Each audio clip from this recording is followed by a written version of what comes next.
Production function के बारे में। प्रोडक्शन फंक्शन माइक्रो इकोनॉमिक्स का बहुत इंपॉर्टेंट पार्ट है। माइक्रो इकोनॉमिक्स ना कुछ पार्ट्स में बटी हुई है। फॉर एग्जांपल कंजम्पशन फंक्शन, फिर production function and then distribution function, right. So primarily micro 3 parts में डिस्ट्रीब्यूटेड होती है। सबसे पहले जो चैप्टर्स हैं, जो यूटिलिटी, डिमांड, इंडिफरेंस कर्व, ये सब कंजम्पशन से रिलेटेड चैप्टर्स हैं, यानी कि कंज्यूमर को ध्यान में रखते हुए बनाए जाते हैं। नेक्स्ट चैप्टर्स हैं production function, producers equilibrium, theory of supply, ये सब चैप्टर्स प्रोडक्शन के बेसिस पे बनाए गए हैं। And last is the distribution which is types of markets like monopoly, monopolistic. So types of market distribution के लिहाज से बनाए गए हैं। और सेकंड सबसे मोस्ट इंपॉर्टेंट थिंग क्या है कि माइक्रो इकोनॉमिक्स जो है ना वो इंडिविजुअल पे बेस्ड होती है, ये ग्रुप या एग्रीगेट पे बेस्ड नहीं होती। सो माइक्रो इकोनॉमिक्स का इंपॉर्टेंट पार्ट है प्रोडक्शन फंक्शन, जो आज हम पढ़ रहे हैं। सबसे पहले प्रोडक्शन फंक्शन क्या होता है? ये एक रिलेशनशिप है, किसमें? Physical input and physical output, right. This is output. So physical input and physical output का एक रिलेशनशिप है। क्या कहता है ये रिलेशनशिप? यानी कि जो चीजें आप किसी भी प्रोडक्ट को बनाने में इंक्लूड करते हो, पॉइंट नंबर 1, एंड उसका आउटपुट क्या निकलता है, point number 2। So production function is a relationship between physical input and physical output of a firm.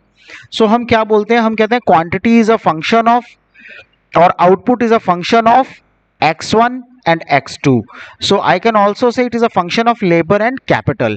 What is labor? Labor is a variable factor. What is capital? Capital is a fixed factor. So production function is a relationship of first the variable factor and second the fixed factor. दोनों factors का होना important है production function के लिए। अब variable factor हम बोल रहे हैं, वेरिएबल फैक्टर होता क्या है?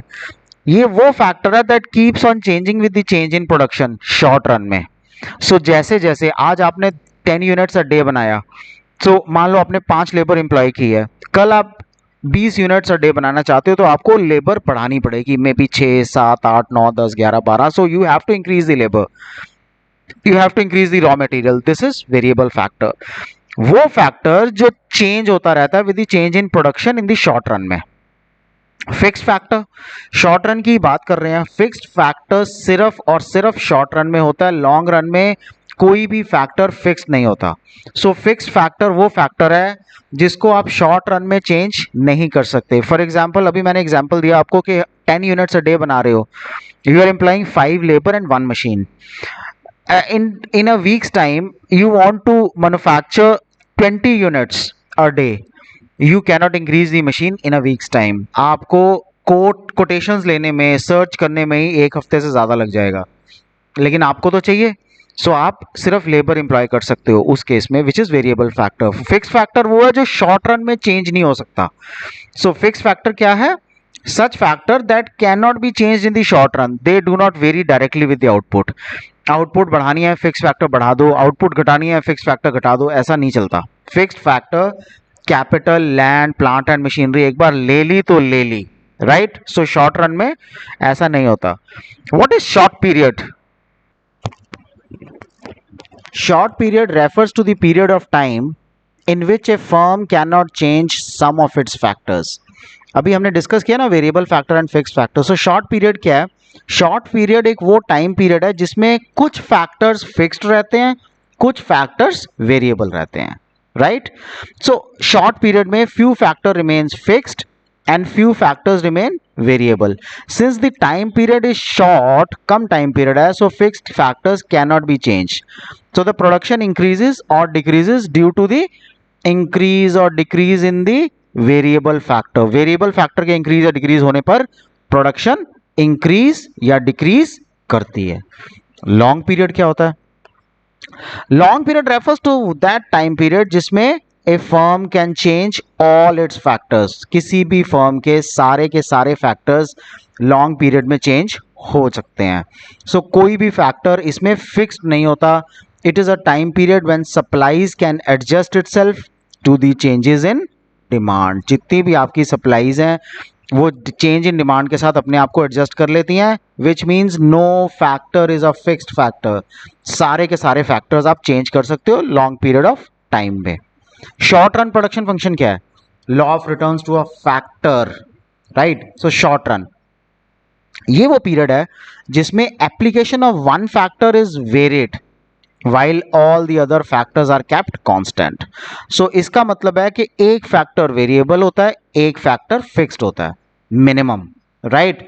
सो इस लॉ को हम law of returns to a factor बोलते हैं। आपने प्रोडक्शन इंक्रीज करनी है तो आपको वेरिएबल फैक्टर ही इंक्रीज करना पड़ेगा। Fixed factor is a constant factor, वो चेंज नहीं होगा। This law means that returns can be increased or decreased with the increase or decrease in the variable factor. So variable factor increase or decrease करोगे तब आपकी returns increase या decrease करेंगी। The factor ratio changes with the change in variable factor. जैसे जैसे variable factor change करोगे factor ratio change होती जाएगी। For example, earlier it used to be 1 machine and 5 employees. आपने प्रोडक्शन इंक्रीज करनी है ना, तो आपको 1 मशीन तो कंटिन्यू रखनी पड़ेगी, सेकंड मशीन आ नहीं पाएगी, शॉर्टर पीरियड ऑफ टाइम है, तो लेबर एम्प्लॉय ज्यादा करोगे, शायद 10 लेबर या 1:8। So you have to increase the labour अगर प्रोडक्शन इंक्रीज करनी है। So factor ratio is 5:1। When we employ another labour the factor ratio changes to 5:2। This happens only in the short period of time में ये रहता है। Long run production function, long run when application of all the factor changes, हर एक factor की जो application है जब वो चेंज होती है in the same proportion, the law that operates in such a situation is known as law of returns to a scale. Please remember, short run production function में law of returns to a factor आता है, right?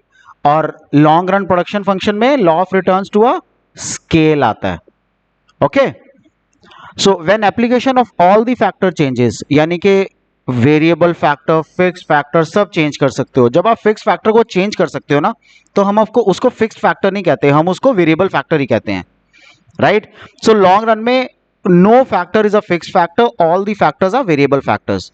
When application of all the factor changes in the same proportion, the law that operates in such a situation is law of returns to a scale.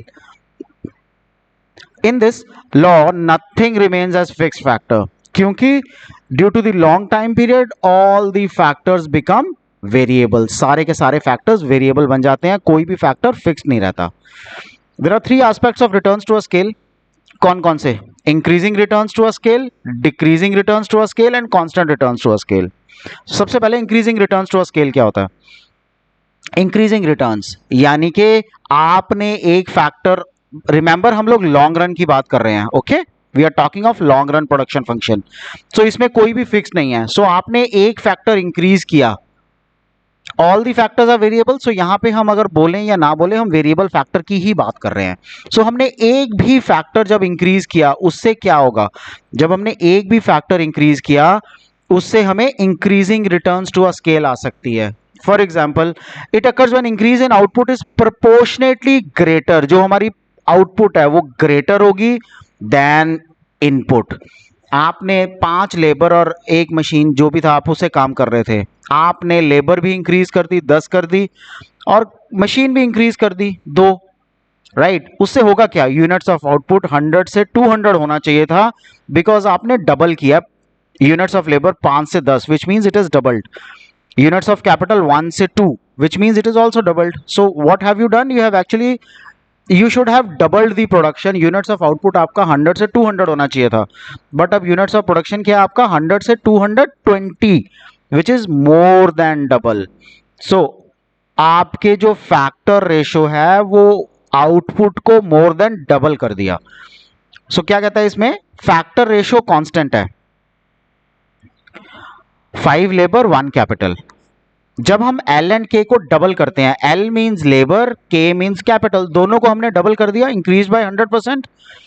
Output भी double होनी चाहिए थी, लेकिन output 100 की बजाय 200 की बजाय 220 हो गई है, which is more than doubled. So इसको हम increasing returns to a scale बोलते हैं। Okay, next, constant returns to a scale. So ये कब होता है? When increase in output is proportionately equal to increase in factor input. जो भी हमारी आउटपुट है वो प्रोपोर्शनेट है किसके? फैक्टर इनपुट के, right? Factor ratio remaining constant. आपने यूनिट्स ऑफ लेबर 5 से 10 किया, which means labour is doubled. आपने कैपिटल भी 1 से 2 किया, which means capital is doubled. So आपकी आउटपुट भी 100 से 200 हो गई, which is doubled. So in proportion, सारा इन प्रोपोर्शन चेंज हुआ है। लेबर पे भी 100% इंक्रीज है, कैपिटल में भी 100% इंक्रीज है, एंड आउटपुट पे भी 100% इंक्रीज है। सो हुआ क्या, फैक्टर रेशियो कांस्टेंट है, 5 labour and 1 capital. Both labour and capital double हुए, आउटपुट भी डबल हुई है। Diminishing returns to a scale, जब आप वेरिएबल फैक्टर को इंक्रीज करते हो बट आपकी जो रिटर्न्स है वो डिक्रीज होती हैं। So units of labour 5 to 10, units of capital 1 to 2, both are doubled, लेकिन आपकी आउटपुट 100 से 200 होनी चाहिए थी, विच इज नाउ 180। सो कब होता है ये, when increase in output is proportionately lesser than increase in factor input. So ये आपकी आउटपुट है ना 100 से 180, ये कम हो गई है देन इनपुट, ये दोनों डबल किया है हमने, एल भी और के भी, लेबर भी और कैपिटल भी, right.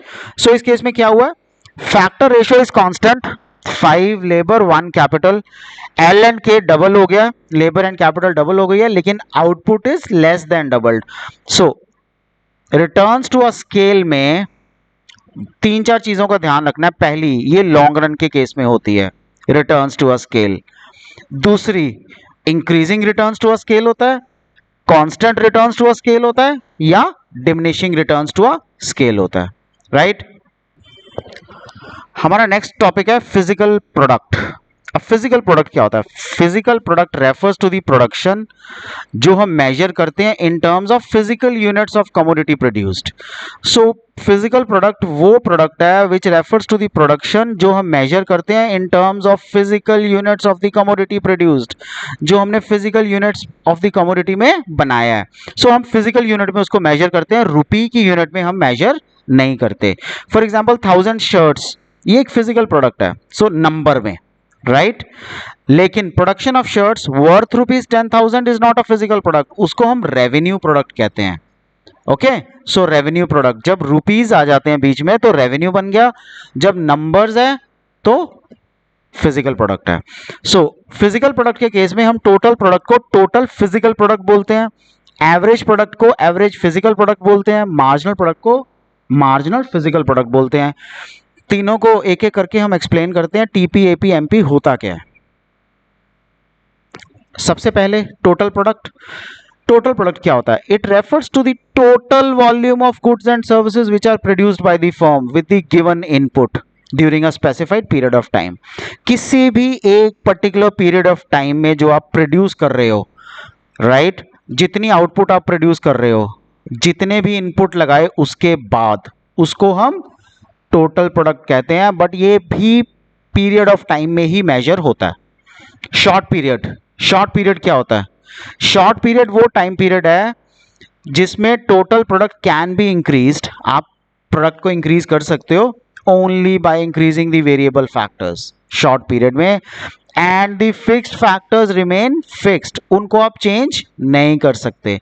They do not fluctuate with the fluctuation in production, जितनी भी प्रोडक्शन की फ्लक्चुएशन होती है ये उससे चेंज नहीं होते।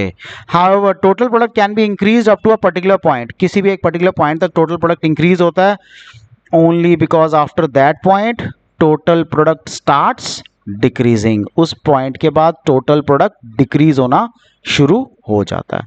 सो शॉर्ट पीरियड में टोटल प्रोडक्ट इंक्रीज होता है by increasing the variable factors in the short period, and fixed factors remain fixed, और वो फ्लक्चुएट नहीं करते with the change in fluctuation in production और with the change in production. So total product को आप increase एक particular point तक ही कर सकते हो, क्योंकि after that point total product decrease होना शुरू हो जाएगा। जबकि लॉन्ग पीरियड में सारे factors are variable factors, so increase in any factor can increase the level of output, सारे फैक्टर्स वेरिएबल हैं, किसी भी एक को अगर इंक्रीज करोगे तो आपकी आउटपुट इंक्रीज होगी ही होगी और लेवल ऑफ आउटपुट इंक्रीज होगा। टोटल प्रोडक्ट किस तरह से कैलकुलेट करते हैं हम, sum of MP marginal products, total product सारे मार्जिनल प्रोडक्ट्स को ऐड करोगे तो वो टोटल प्रोडक्ट्स बन जाएंगे, and total product is equal to average product of variable factor which is labour in this case multiplied by कितने units of labour है, right? So average APL into units of variable factor which is labor. What is average product? Average product is the product or output per unit of the variable factor. So per unit, average product वो output है जो per unit of the variable factor है. एक unit increase किया तो average कितना बढ़ेगा. हम गाड़ी चलाते हैं ना, हम क्या कहते हैं, हम चंडीगढ़ से दिल्ली गए 250 किलोमीटर्स, राइट. हम क्या बोलते हैं, ये 250 किलोमीटर्स में मेरी गाड़ी की एवरेज 20 आई, विच मीन्स एवरेज पेट्रोल कितना यूज हुआ. सो एवरेज वेरिएबल फैक्टर कितना यूज हुआ to get that particular output in the process of production. इसको हम कैलकुलेट कैसे करते हैं, total product divided by units of variable factor. कितने यूनिट्स ऑफ वेरिएबल फैक्टर आपने एम्प्लॉय किया. Next is marginal product. Marginal product.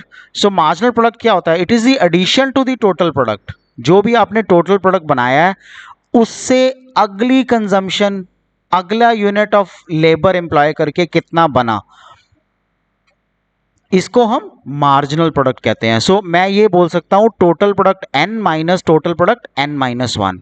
So what is marginal product, 90 minus 50 यानी कि 40 is the marginal product. 120 minus 90 which means 30 is the marginal product, right. So 150 minus 150 0, यानी कि आप 5 units तक तो बना गए, 6 यूनिट जब आपने लेबर का एम्प्लॉय किया वेरिएबल फैक्टर का, आपकी प्रोडक्शन इंक्रीज नहीं हो रही है, टोटल प्रोडक्ट इंक्रीज नहीं हो रहा है. एंड जब आपने 7th यूनिट फिर भी एम्प्लॉय किया तो आपकी जो प्रोडक्शन है, जो टोटल प्रोडक्ट है, it has decreased by -3, right. So initially total product increases, then it becomes constant and then diminishes. Marginal product क्या है, मार्जिनल प्रोडक्ट कुछ नहीं है, सिर्फ डिफरेंस है. किसका difference, between this unit of total product minus the previous unit. Suppose this unit of total product minus the previous unit. So that is marginal product. Average product क्या है, average product mentioned है clearly 50 divided by 1, total product divided by variable factor. So in case of fifth employment of labor, 150 divided by 5 which is 30, 150 divided by 6 which is 25. तो हमें इसमें क्या पता लग रहा है, हमें इसमें एक चीज़ पता लग रही है कि जितना हम प्रोडक्शन को इंक्रीज कर रहे हैं, more units of labour employ कर रहे हैं, हमारी एवरेज प्रोडक्ट डिक्रीज हो रही है, राइट. सो एवरेज प्रोडक्ट हमारी कम हो रही है जितना हम ज़्यादा से ज़्यादा लेबर एम्प्लॉय कर रहे हैं. इसका मतलब जो हमारा फिक्स्ड फैक्टर है उस पर बर्डन हमारा ज़्यादा आ रहा है, इस कारण से ये इंक्रीज हो रही है. रिटर्न्स टू अ फैक्टर और लॉ ऑफ वेरिएबल प्रोपोर्शंस. अब हम ये किसको बोलते हैं, returns to a factor, law of variable proportion. Microeconomics में प्रोडक्शन फंक्शन का सबसे इंपॉर्टेंट और सबसे ज़रूरी टॉपिक यही है, बिकॉज एग्जाम में अक्सर इसके बारे में पूछा जाता है. It may be a bigger question और the smaller ones, right, but ये पूछा जरूर जाएगा आपसे एग्जाम से. अब होता क्या है, law of returns to a factor क्या कहता है, it states that as we increase the quantity of one input, law of variable proportion में जब भी हम एक इनपुट की क्वांटिटी को इंक्रीज करते हैं, बाकी इनपुट्स को हम फिक्स्ड कहते हैं, द टोटल प्रोडक्ट इंक्रीजेस. किस रेट पे, इनिशियली इंक्रीजिंग रेट पे, कन्वेक्स शेप में, then increases at diminishing rate, concave shape में, and after a level of output it ultimately falls. So 3 factors होते हैं इसमें, increasing rate, diminishing rate and falls, right. अब इसको हम डिटेल में पढ़ते हैं. So law of returns to a factor क्या कहता है, ये तब होता है only in the short run production function when one factor is variable, the other one factor is fixed. So variable factor normally labor होता है और अदर फैक्टर कैपिटल होता है, मशीनरी कह लो या कैपिटल कह लो, राइट. सो वो फिक्स्ड रहता है machinery. The production can be increased और डिक्रीज्ड विद द इंक्रीज और decrease in the variable factor only. जो भी हमारी प्रोडक्शन है आप उसको इंक्रीज या डिक्रीज सिर्फ और सिर्फ वेरिएबल फैक्टर के इंक्रीज या डिक्रीज से कर सकते हो. शॉर्ट रन में वेरिएबल फैक्टर ही चेंज होता है, फिक्स्ड फैक्टर कांस्टेंट रहता है. ओके, सो हम एक एग्जांपल के साथ इसको अंडरस्टैंड करते हैं. एग्जांपल क्या है, वो कह रहा है लैंड एक फिक्स्ड फैक्टर है लेकिन उसके ऊपर जो लेबर है वो वेरिएबल फैक्टर है. Farmer is producing wheat, farmer जो है वो कनक उगाता है, वीट प्रोड्यूस करता है. अब लैंड तो एक फिक्स्ड फैक्टर है, सो वो क्या करेगा, he can produce more of a wheat by employing more of a labour. जितनी ज़्यादा वो वीट प्रोड्यूस करना चाहता है वो सिर्फ लेबर को ज़्यादा एम्प्लॉय कर सकता है, वो लैंड इंक्रीज नहीं कर सकता क्योंकि शॉर्ट रन है. अब क्वेश्चन क्या राइज होता है, will every additional unit of labour employed on the given piece of land yields the same level of output? No. क्या जितना भी हम units of labour same land पे, फॉर एग्जांपल हमारी लैंड है 1 यूनिट, हमने ऑलरेडी 5 लेबर एम्प्लॉय की है, land is still the same 1 unit, but हम लेबर को 6 और 7 और 8 इंक्रीज कर रहे हैं, क्या आउटपुट भी उसी रेशियो में इंक्रीज होगा वीट का? So we can be asked, हमसे ये भी पूछा जा सकता है, will marginal productivity of the labour और marginal product of the labour remains constant for each additional unit of labour employed? जो एमपी है, मार्जिनल प्रोडक्ट है, वो क्या कांस्टेंट रहेगा हर एक एडिशनल यूनिट का, यानी कि उतने से ही ग्रो होगा जितने से फर्स्ट यूनिट ग्रो हुआ है? The answer to this question is no, ऐसा कभी नहीं होगा. It is due to the law of variable proportions. Law of variable proportion कहता क्या है? Law of variable proportion ये कहता है, as more and more of the variable factor is combined, जैसे ही ज़्यादा से ज़्यादा variable factor which is labor in this case को combine करोगे आप fixed factor के साथ, एक स्टेज ऐसा आएगा when marginal product of the variable factor declines, जो भी वेरिएबल फैक्टर है उसका मार्जिनल प्रोडक्ट गिरना शुरू हो जाएगा, गिरता जाएगा, डिक्लाइनिंग शुरू हो जाएगी, right? So this is all about law of variable proportions. However will discuss them in detail. सबसे पहले अजम्पशंस पढ़ते हैं वेरिएबल प्रोपोर्शंस की. जब भी हम लॉ ऑफ वेरिएबल प्रोपोर्शन या रिटर्न्स टू अ फैक्टर पढ़ेंगे, रिमेंबर हमने लास्ट वीडियो में रिटर्न्स टू अ स्केल पढ़ा था, which is a longer term में होता है, जिसमें सारे फैक्टर्स वेरिएबल है, नथिंग इज फिक्स्ड. इसमें हम पढ़ रहे हैं लॉ ऑफ वेरिएबल प्रोपोर्शन, जिसमें एक फैक्टर फिक्स्ड है और बाकी के सारे, एक फैक्टर वेरिएबल है, बाकी के सारे फैक्टर्स फिक्स्ड हैं. ओके, सो इसकी assumptions क्या है लॉ ऑफ वेरिएबल प्रोपोर्शन की? Only one output is variable, सिर्फ एक ही आउटपुट है जो वेरिएबल है. Other variable is held constant और फिक्स्ड. जितने भी और वेरिएबल होंगे उसमें एक वेरिएबल होगा, बाकी सब फिक्स्ड होंगे. The proportion in which the factor units are combined can be changed. ठीक है, सो फैक्टर्स, एक फिक्स्ड फैक्टर है इज टू 5 वेरिएबल फैक्टर, एक फिक्स्ड फैक्टर है इज टू 8, एक फिक्स्ड फैक्टर है 9. So fixed factor will remain the same but the variables will be changed. It can be increased or it can be decreased. Short run production function होता है ये हमेशा. State of technology दी होती है और वो unchanged है, वो कभी चेंज नहीं होती. Price of factors of production do not change. जितने भी हमारे फैक्टर्स ऑफ प्रोडक्शन के प्राइसेस हैं वो कभी भी चेंज नहीं होते. इसमें एक इंपॉर्टेंट टॉपिक है, क्या हम लॉ ऑफ वेरिएबल प्रोपोर्शन को पोस्टपोन कर सकते हैं? अब हमने क्या अंडरस्टैंड किया, लॉ ऑफ वेरिएबल प्रोपोर्शन का मतलब है जितना हम वेरिएबल फैक्टर ऐड करते जाएंगे टू अ फिक्स्ड फैक्टर, वो फैक्टर्स वैसा ही रहेगा. इनिशियली इंक्रीज होगा, बाद में डिक्रीज होगा और फिर डिमिनिशिंग रिटर्न पे भी इंक्रीज होगा. सो 3 पॉइंट्स होंगे, लेकिन पोस्टपोनमेंट में वो सेम रहेगा. Postponement of the law of variable proportion does not mean that the law can be avoided. Postponement का मतलब ये नहीं है कि आप इस लॉ को अवॉइड कर दोगे, यानी कि इसको कभी अप्लाई ही नहीं करोगे. The law applies ultimately when the factor ratio no longer remains optimum, कि हमारी जो फैक्टर रेशियो है वो कभी भी सेम नहीं रहेगी. The law of variable proportion may become inoperative. जो भी हमारी लॉ ऑफ वेरिएबल प्रोपोर्शन है वो इनऑपरेटिव हो जाएगा, यानी कि वो ऑपरेटिव नहीं रहेगा फॉर द टाइम बीइंग, क्योंकि there is improvement in the techniques of production. जितनी भी हमारी टेक्निक्स ऑफ प्रोडक्शन है वो इम्प्रूव हो गई हैं, बढ़ गई हैं. इसलिए applicability of law can be postponed when some substitute of the fixed factor is discovered. So दो ही चीज़ें हैं, या तो technology of production increase, techniques of production increase हो गया, या फिक्स फैक्टर का आपको कोई सब्सटीट्यूट मिल गया, तो आप इसको प्रोपोर्शन को पोस्टपोन कर सकते हो. Law of variable proportion application can be postponed. अब लॉ ऑफ वेरिएबल प्रोपोर्शन को अंडरस्टैंड करना है तो हमें ये टेबल अंडरस्टैंड करना पड़ेगा. इसके बाद हमारा ग्राफ है जो अंडरस्टैंड करना पड़ेगा, राइट? हम कहते हैं units of land is fixed, so it is fixed 1 1 1 1 1. Units of labour एक एक करके इंक्रीज हो रहा है 1 2 3 4 5 6. टोटल प्रोडक्ट पे क्या इफेक्ट पड़ रहा है? पहले टोटल प्रोडक्ट 2 है, फिर टोटल प्रोडक्ट 5 हो गया, so there is a gap of 3, there is a difference of 3 here. So आपका marginal product is 3. 5 and 9 marginal product increases to 4. यहां तक क्या आ रहा है? इंक्रीजिंग रिटर्न्स आ रही हैं. Increasing marginal product means increasing returns. अब उसके बाद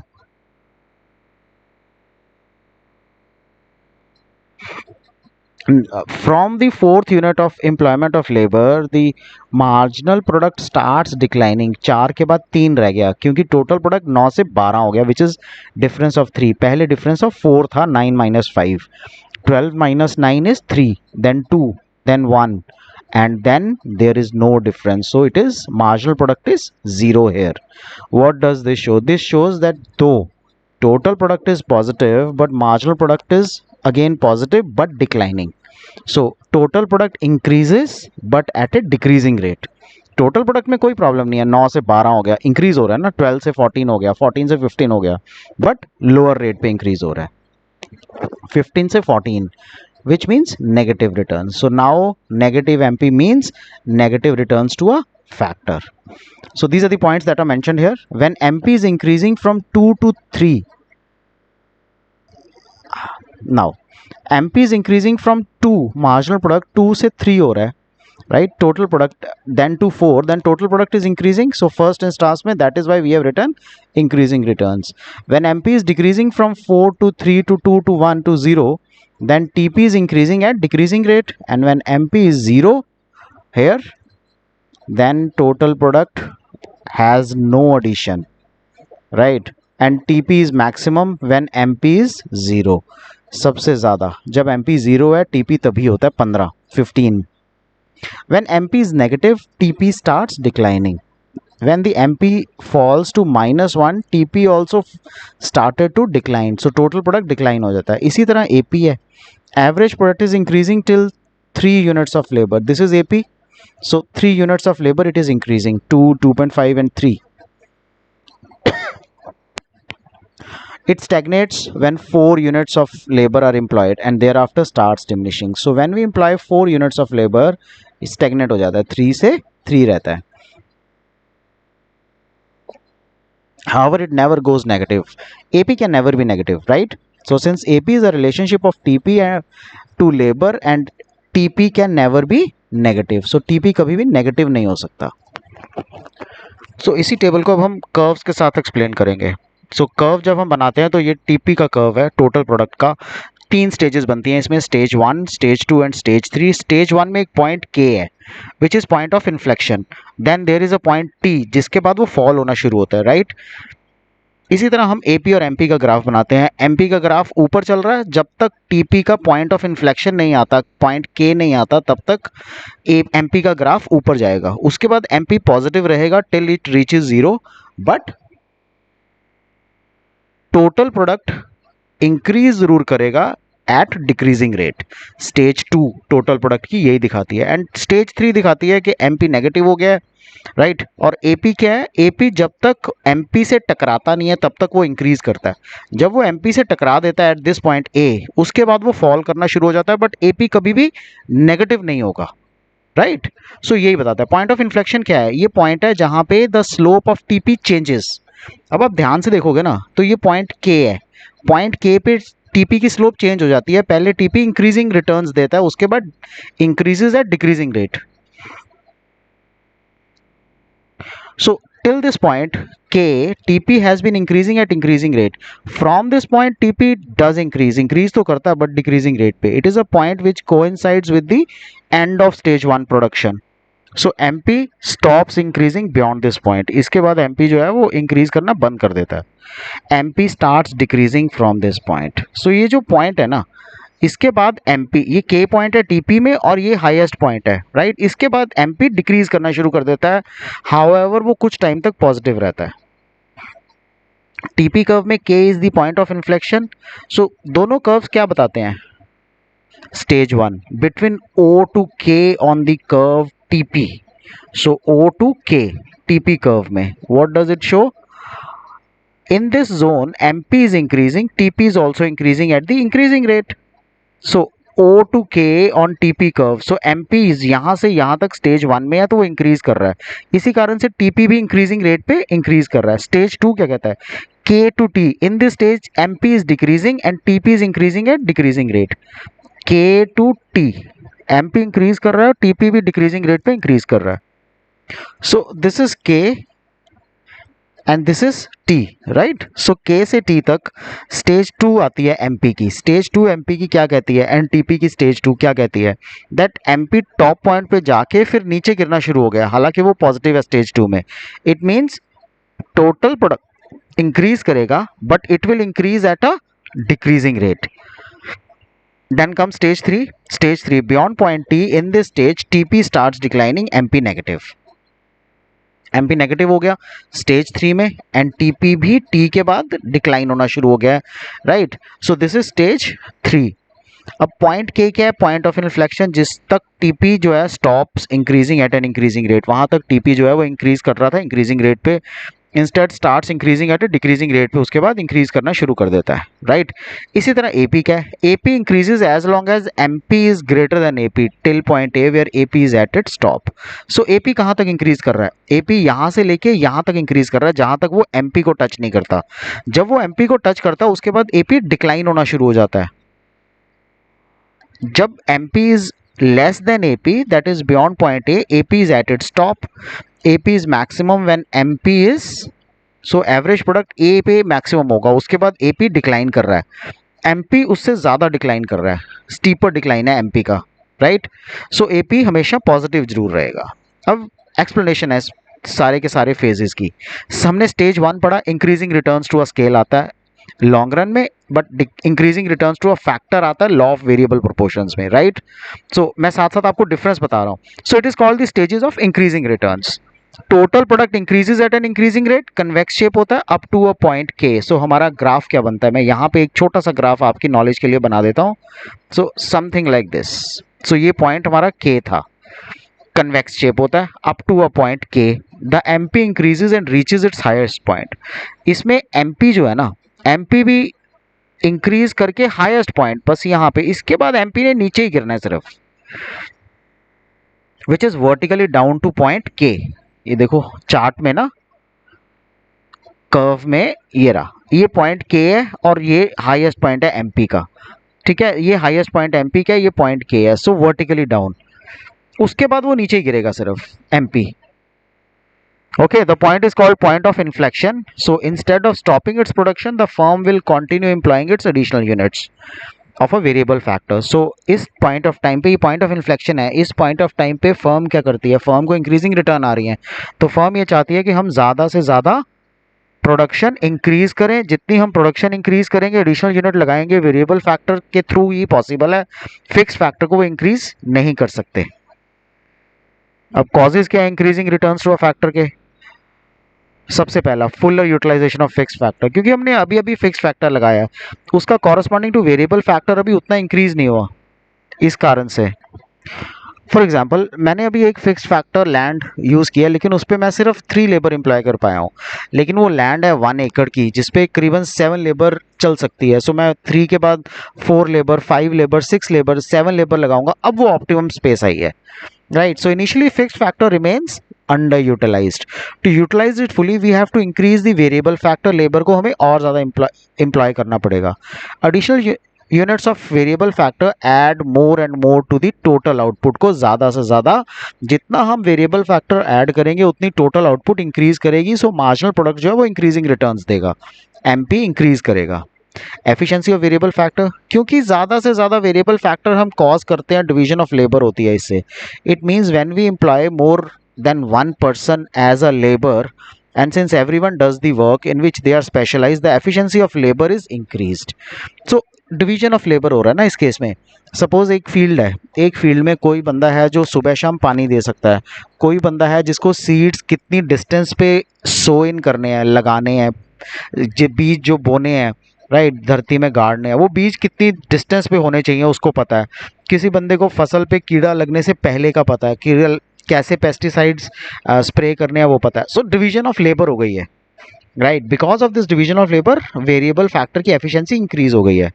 and third point is better coordination between the factors. So fix factor is underutilised, employing of variable factor improves the degree, जितनी भी डिग्री है वो improve हो जाती है, degree of coordination between the fixed and variable factor, hence total output increases at the increasing rate. जो भी हमारा टोटल आउटपुट है वो इंक्रीजिंग रेट पे इंक्रीज कर जाता है, Stage 2, diminishing returns to a factor. The total product continues to increase after point K, but at a decreasing rate. Concave shape होती है इसकी, right? So if you remember total product का chart, तो पहले तो ये था, उसके बाद ये शेप आ गई, सो यहाँ तक, इसके बाद ये नीचे गिरेगा टोटल प्रोडक्ट, राइट? और एमपी कैसे बिहेव करेगा? एमपी ये पहले तो ऊपर चला गया, अब ये नीचे, ये जीरो तक ये शेप होगी, diminishing returns to a factor. So क्या कहता है? TP continues to increase after point K but at a decreasing rate.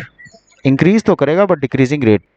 सो उसकी शेप जो है वो कनकेव होगी एंड इवेंचुअली सबसे हाईएस्ट पॉइंट पे पहुंच जाएगा। उसके बाद TP has to fall down only. So MP diminishes, नीचे जाएगा एमपी बट पॉजिटिव रहेगा, जीरो से ऊपर रहेगा। Stage comes to an end when MP is zero. जब एमपी जीरो हो जाता है तब वो ये स्टेज खत्म हो जाती है। टीपी इस पॉइंट पे मैक्सिमम होता है और कांस्टेंट हो जाता है। The firm would like to operate in the second phase. कोई भी फर्म सेकेंड फेज पे ऑपरेट करती है बिकॉज टीपी इस स्टेज पे मैक्सिमम होता है and there is proper utilisation of the fixed factor. जो भी हमारा फिक्स्ड फैक्टर है वो प्रॉपरली हम यूटिलाइज कर पाते हैं। Causes of diminishing returns to a factor, क्या कारण है diminishing returns to a factor के? तो diminishing returns to a factor आता क्यों है, उसके कारण क्या है? सबसे इंपॉर्टेंट कारण है फिक्स फैक्टर। सो फिक्स फैक्टर स्टैटिक है। अगर हमने पहले 1 एकड़ ऑफ लैंड एम्प्लॉय की थी, उसके ऊपर 4 लेबर एम्प्लॉय किए थे, सो हम 1 एकड़ ऑफ लैंड को 1 एकड़ ही रख पा रहे हैं, लेकिन जो लेबर है we have increase it to 6 और मे बी 7 और 8 और 9। इस कारण से रिटर्न्स तो पॉजिटिव आ रही हैं बट डिमिनिशिंग है, यानी कि उस रेट पे, कांस्टेंट रेट पे इंक्रीज नहीं कर रही। So fixity of factor, more and more of the variable factor is combined with the fixed factor. Same fixed factor के साथ लेटर गेट्स एक्सेसिवली यूटिलाइज, ज़्यादा से ज़्यादा यूटिलाइज होता है। It suffers greater wear and tear, hence its efficiency is lost. क्योंकि हम ज़्यादा से ज़्यादा उसी फिक्स्ड फैक्टर को बार बार यूज़ करते जा रहे हैं एंड 4 लेबर पहले कर रही थी, अब 6 7 8 लेबर कर रही हैं। सो इससे क्या होता है? Same same same efficiency lost हो रही है, इसलिए उसकी डिमिनिशिंग रिटर्न्स आती ही आती हैं। इम्परफेक्ट फैक्टर सब्सटीट्यूटेबिलिटी, ज़्यादा से ज़्यादा लेबर जब हम एम्प्लॉय करते हैं, it can not be used for additional capital. जितनी भी कैपिटल है, एडिशनल कैपिटल, वो बार बार हम प्रॉपरली यूटिलाइज नहीं कर पा रहे हैं। Hence diminishing returns to a factor inevitable है, वो आएगा ही आएगा, क्योंकि एक ही फैक्टर इंक्रीज हो रहा है और उनकी रख रखाव वो सब लोगों का अलग अलग होता है, right? Poor coordination between the factors, continues increasing the application of the variable factor. Variable factor बार बार इंक्रीज कर रहे हैं, उससे क्या हो रहा है? Along with the fixed factor, एक पॉइंट के बाद crosses the limit of ideal ratio of factors. So मान लीजिए ideal ratio 1 fixed factor and 3 variable factor, ये आइडियल रेशियो है, लेकिन आपने 1 fixed factor and 7 variable factor लगाया हुआ है। So the ideal ratio is getting over, इसका नेगेटिव इम्पैक्ट होगा, मशीन मिस यूज होगी, thus resulting in poor coordination between the fixed and variable factors. This results in diminishing returns. जो भी हमारी returns हैं वो कम आएंगी, diminished आएंगी, इसका ये नेगेटिव इम्पैक्ट पड़ता है। Stage 3, phases of negative returns. Negative returns के क्या फेजेस हैं? टोटल प्रोडक्ट जो है वो डिक्लाइन हो जाता है। सो अगर मैं टीपी का ग्राफ बनाऊं, सो पहले ये बना था, फिर ये बना था, अब यहाँ के बाद थर्ड फेज शुरू होता है, ये नीचे का जो पोर्शन है टीपी, राइट? और मार्जिनल प्रोडक्ट पहले ये बना था ऊपर, फिर नीचे जीरो तक आया एंड फिर जीरो से नीचे चला गया, negative. This is marginal product. So MP becomes negative, firm can not operate in this stage since MP is negative, TP starts declining. MP negative है, टीपी जो है वो डिक्लाइन होना शुरू हो जाता है। जब टीपी डिक्लाइन होता है तो उसका नुकसान क्या है? So we would be moving beyond the optimum degree of specialisation. जितना होना चाहिए उससे ज़्यादा हम कुछ और ही कर रहे हैं। सो नेगेटिव रिटर्न के क्या क्या रीजंस हैं, कॉजेज क्या हैं? Scarcity of fixed factor. Fixed factor हमने एक ही एम्प्लॉय किया है। In the short run we can not change the fixed factor. Variable factor change कर सकते हैं बट एक सर्टन लिमिट तक, and that limit depends on the efficiency of fixed factor only. Fixed factor कितना consume कर सकता है variable factor को, एक मशीन है, राइट? एक मशीन पे आप 1 2 3 4 यही लेबर एम्प्लॉय कर सकते हो। फॉर एग्जांपल आपने 5 और 6 कर दी, अब इससे ज़्यादा लेबर एम्प्लॉय नहीं हो पाएगी, लेकिन आप फिर भी करते जाते हो तो क्या होगा? Scarcity of fixed factor, right? So उस लिमिट को क्रॉस करने के बाद टोटल प्रोडक्ट जो है वो फॉल करना शुरू कर देगा। Next is efficiency of variable factor. क्योंकि वेरिएबल फैक्टर एक्सेसिव हो गया है relative to the fixed factor, यानी कि to many labours are engaged in cultivating on a given piece of land, इसका नुकसान क्या होगा?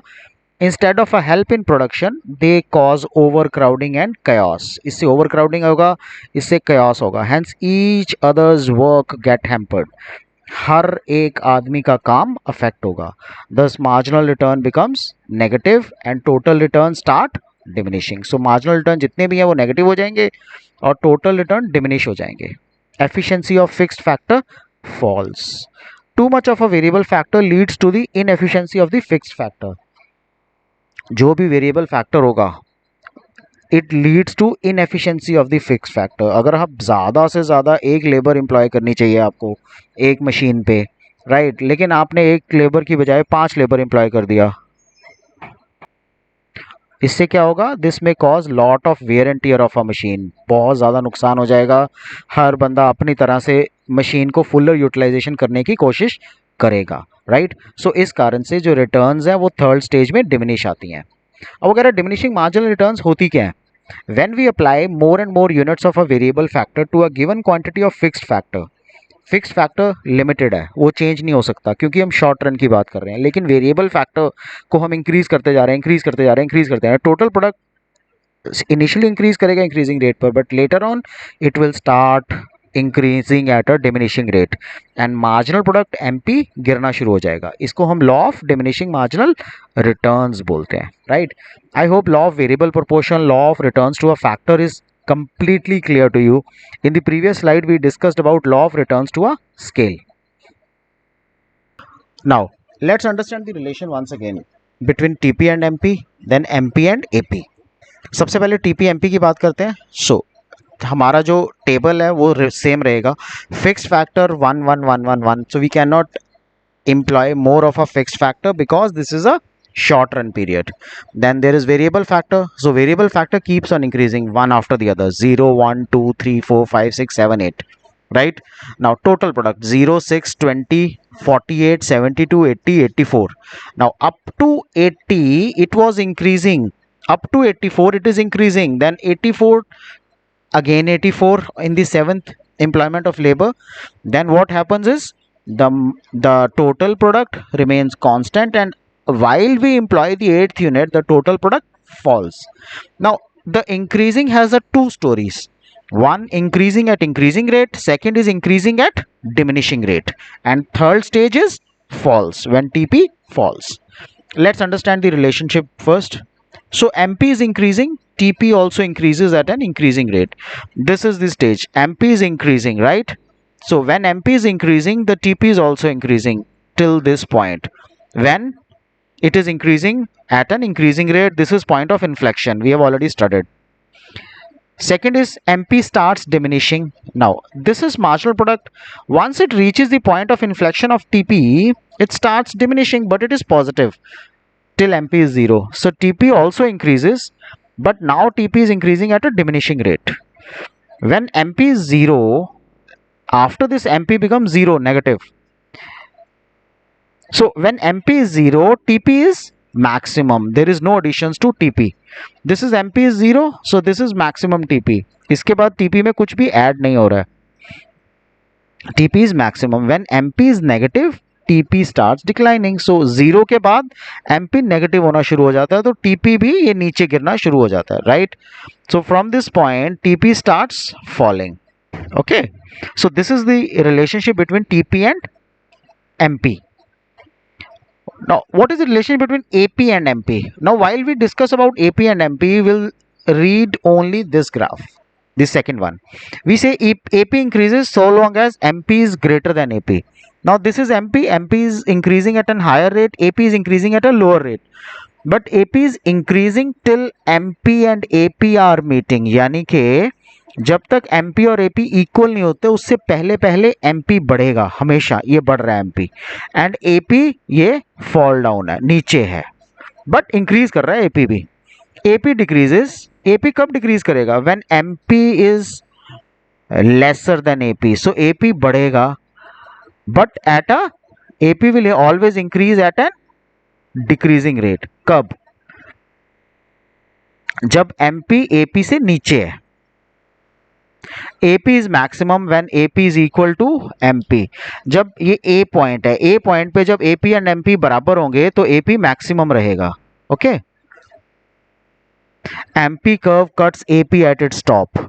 जो भी हमारा MP कर्व है वो AP को टॉप से कट करेगा एंड MP में भी जीरो और negative, AP continues to be positive. MP या जीरो हो सकता है या नेगेटिव भी हो सकता है, बट जो AP है वो हमेशा पॉजिटिव रहेगा, right. This is all about production function. हमने प्राइमरीली दो वीडियोस में ये डिस्कस किया पूरा का पूरा प्रोडक्शन फंक्शन। पहले वीडियो में मैंने बेसिक्स डिस्कस किया था, total product, marginal product, average product, even I discussed about law of returns to a scale, right. उसमें भी तीनों रिटर्न्स होती हैं, इंक्रीजिंग, डिमिनिशिंग, बट उसमें कोई भी फैक्टर जो है वो फिक्स्ड नहीं होता, all the factors are variable factors. लेकिन जब हम law of returns to a factor करते हैं, वेरिएबल प्रोपोर्शंस, इसमें हम शॉर्ट रन पढ़ते हैं। सो शॉर्ट रन में एक फैक्टर वेरिएबल होता है, बाकी सारे फैक्टर्स कांस्टेंट और फिक्स्ड रहते हैं। और जो भी हमारी प्रोडक्शन इंक्रीज या डिक्रीज होगी वो सिर्फ और सिर्फ फिक्स्ड फैक्टर्स के कारण होगी। हमारे फिक्स्ड फैक्टर्स क्योंकि शॉर्ट रन में चेंज नहीं हो सकते, इसलिए वेरिएबल फैक्टर इनिशियली इंक्रीज करेगा इंक्रीजिंग रेट पे, यानी कि टोटल प्रोडक्ट इंक्रीज करेगा इंक्रीजिंग रेट पे। फिर हमारा फैक्टर जब हम और इंक्रीज करेंगे तो टोटल प्रोडक्ट इंक्रीज करेगा डिक्रीजिंग रेट पे, लेकिन इंक्रीज वो फिर भी करेगा। And third stage is when total product falls. So when total product increase कर रहा है इंक्रीजिंग रेट पे, तो मार्जिनल प्रोडक्ट हमारा क्या होगा, इंक्रीज करेगा। जब टोटल प्रोडक्ट इंक्रीज कर रहा है इंक्रीजिंग रेट पे 0 to 6, 6 to 20, so there is a difference of 6, 14, 14 के बाद 28, so यहाँ तक till point 3 it is increasing at an increasing rate, marginal product, right? That is what is shown here in the curve as well, right? उसके बाद जब total product decrease करना शुरू करेगा एट इंक्रीज करना शुरू करेगा at decreasing rate, marginal product तब भी पॉजिटिव होगा, 2484 पॉजिटिव वो रहेगा up to when MP is zero. Total product maximum होगा उस पॉइंट पे। जैसे ही एमपी नेगेटिव होना शुरू हो जाएगा टोटल प्रोडक्ट भी फॉल करना शुरू कर जाएगा। सिमिलरली एपी और एमपी का क्या रिलेशनशिप है, एमपी शुरुआत में एपी से ऊपर रहेगा, जब एपी और एमपी कट करेंगे एक दूसरे को, टच करेंगे एक दूसरे को, उसके बाद एपी ऊपर हो जाएगा एमपी नीचे हो जाएगा, राइट। सो एपी पॉजिटिव रहता है हमेशा, एमपी जो है वो नेगेटिव भी होता है, जीरो भी होता है, इंक्रीज भी करता है और डिक्रीज भी करता है, right. So this is all about production function.